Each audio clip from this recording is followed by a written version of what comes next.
नीमच शहर में जल्द ही आध्यात्मिक ऊर्जा का संचार होने वाला है। ओम शिव भक्त मंडल अग्रवाल विकास समिति और अन्नपूर्णा शिवान्यास नीमच के संयुक्त तत्वाधान में 20 से 26 जुलाई तक 7 दिवसीय शिव महापुराण कथा और रुद्राभिषेक का भव्य आयोजन किया जा रहा है। क्षेत्र की सुख समृद्धि और विश्व शांति की कामना के साथ होने वाला यह आयोजन गोमाबाई रोड स्थित CSV अग्रसेन भवन में होगा। इस पावन अवसर पर परम पूज्य दीदी माँ साध्वी ऋतंभरा जी की शिष्या और वात्सल्या धाम बाड़मेर की पूज्या साध्वी सुश्री सत्या सिद्धा गिरी जी महाराज साहब अपने मुखारविंद से शिव महापुराण कथा का अमृत पान कराएंगी। कथा का आयोजन प्रतिदिन दोपहर 2 बजे से शाम 5 बजे तक होगा, जिसमें भक्त शिव महिमा का श्रवण कर सकेंगे। कथा के साथ साथ प्रतिदिन सुबह 9 बजे से 11 बजे तक विद्वान आचार्य पंडितों के मार्गदर्शन में रुद्राभिषेक का आयोजन किया जाएगा। आयोजकों ने बताया कि रुद्राभिषेक में सम्मिलित होने वाले भक्तों का आवश्यक सामग्री अपने साथ लानी होगी। ये भक्तों के लिए भगवान शिव का आशीर्वाद प्राप्त करने का एक अनुपम अवसर होगा। आज अन्नपूर्णा शिवान्यास कार्यालय में आयोजित एक प्रेस वार्ता में इस आयोजन की विस्तृत जानकारी दी गई। प्रेस वार्ता में ओम शिव भक्त मंडल नीमच के अध्यक्ष शिव नारायण गर्ग, कोषाध्यक्ष प्रकाश मंडवारिया, सचिव छाया वीरेंद्र जायसवाल, संयोजक प्रहलाद राय गर्ग दडोलीवाला, संरक्षक और पूर्व नगरपालिका अध्यक्ष राकेश पप्पू जैन, अन्नपूर्णा शिवान्यास नीमच के अध्यक्ष अजय भटनागर सहित कई पदाधिकारी और सदस्य उपस्थित थे। उन्होंने सभी धर्मप्रेमी जनता से इस पुनीत आयोजन में शामिल होकर धर्म लाभ लेने का आह्वान किया। आयोजन होना है, कब होना है, कहाँ होना है? पूरी दुनिया में वात्सल्य के मूर्ति के रूप में और कथा का रूप में पहचान रखने वाली माँ ऋतुंभरा जी की शिष्या सत्य सिद्धागिरी जी नीमच में 20 जुलाई से 26 जुलाई तक शिव महापुराण की कथा का मुखारविंद से कथा होगी। इसका जो आयोजक है वे ओम शिव भक्त मंडल और अग्रवाल विकास समिति और अन्नपूर्णा शिवान्यास तीनों संयुक्त रूप से इसका आयोजन कर रहे हैं।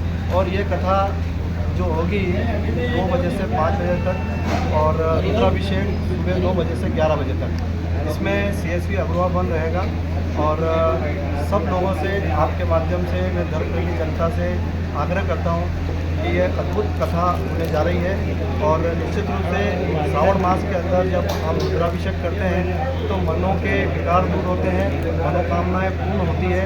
और मैं भी प्रतिवर्ष एक सोमवार के दिन निश्चित रूप से भगवान शिव जी का अभिषेक करता हूँ, वर्षों से करता आ रहा हूँ। और यह अवसर हमें वहाँ पर रुद्र अभिषेक करने का मिलता है तो अधिक से अधिक संख्या में वहाँ पर आकर रुद्राभिषेक का लाभ लें और कथा का श्रवण करें। क्योंकि जो कथाएँ होती हैं, जो हमारे संत कथाएँ करते हैं, उनके कथा करने से जब हमारे धर्म ग्रंथों की चर्चा होती है, भगवान की बात होती है, सनातन धर्म की बात होती है, तो निश्चित रूप से हमारे जीवन में प्रकाश आता है, हमारे जीवन में नया उजियारा आता है और मार्ग प्रशस्त होता है। तो इस कथा में आकर उसका सर, रुद्राभिषेक का कोई शुल्क वगैरह रहेगा? रुद्राभिषेक का कोई शुल्क नहीं रहेगा। जो भी रुद्राभिषेक में बैठना चाहता है तो वो अपनी सामग्री वहाँ पर लेके आ सकता है। और यदि सामग्री नहीं लाएंगे तो वहाँ सामग्री जो उपलब्ध होगी उसका जो भी शुल्क होगा वो पे करना पड़ेगा। बाकी व्यक्तिगत रूप से हम किसी से कोई शुल्क नहीं ले रहे हैं। और इस कथा के अंदर किसी तरह का कोई शुल्क नहीं रखा गया है। सिर्फ जो खर्चा वहाँ पर लगेगा रुद्राभिषेक के अंदर वो स्वयं को देना, तभी उसका फल भी मिलता है। क्योंकि जब हम स्वयं हमारी सामग्री और सब चीज़ें लेके जाते हैं तो उसका परिणाम भी आता है। तो आपके माध्यम से यही कहूँगा कि जो 7 दिन रुद्राभिषेक और जो शिव महापुराण कथा होगी उसमें आपका पूरा हमको सहयोग चाहिए। क्योंकि इस कथा का आप लोगों के माध्यम से जो प्रचार प्रसार होगा, जितने लोग वहाँ पर आके सुनेंगे, लेकिन ज़्यादा लोगों तक पहुँचाने के लिए आप सबकी मदद की, आप सबकी आवश्यकता की, आप सबके सहयोग की ज़रूरत होगी। ताकि जब समाचार पत्रों में, प्रिंट मीडिया में, इलेक्ट्रॉनिक मीडिया में समाचार आएंगे तो अधिक लोग उसको पढ़ेंगे, सुनेंगे, तो सबका कल्याण होगा। आपका शुभ नाम? मैं राकेश पप्पू जैन, पूर्व नगरपालिका अध्यक्ष और ओम शिव भक्त मंडल द्वारा जो कथा का आयोजन कर रहा है इसका संरक्षक है। जयराम जी, किशन काका, राम राम भाई, राम राम। क्या दोनों भाई बैठ के क्या हिसाब लगा रहे हो? ऊटी लहसुन के भाव आ गए क्या?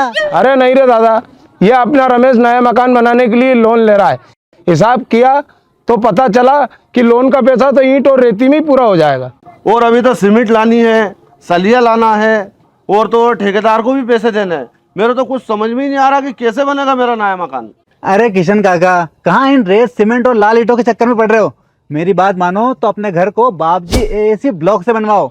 इसमें ना सीमेंट और रेत की जरूरत होती है, ना ही तराई करने की झंझट। और लाल ईंटों के मुकाबले आपका मकान काफी तेजी से बनकर तैयार हो जाएगा। इससे आपके पैसे तो बचेंगे ही, साथ ही मजबूती ऐसी कि सालों साल देखने की जरूरत नहीं। और इससे आप अपना मकान ही नहीं, कुएं और खेत की बाउंड्री वॉल भी बनवा सकते हो, जिससे रोजड़ों की समस्या भी खत्म हो जाएगी। वाह भाई, ये तो कमाल की चीज है। फिर तो मैं अपना घर बाबजी ब्लॉक से ही बनवाऊंगा। और मैं अपने खेत की बाउंड्री वाल। ज्यादा जानकारी के लिए स्क्रीन पर दिए गए नंबर पर अभी कॉल करें। बाप जी AAC ब्लॉक्स, स्टील से मजबूती।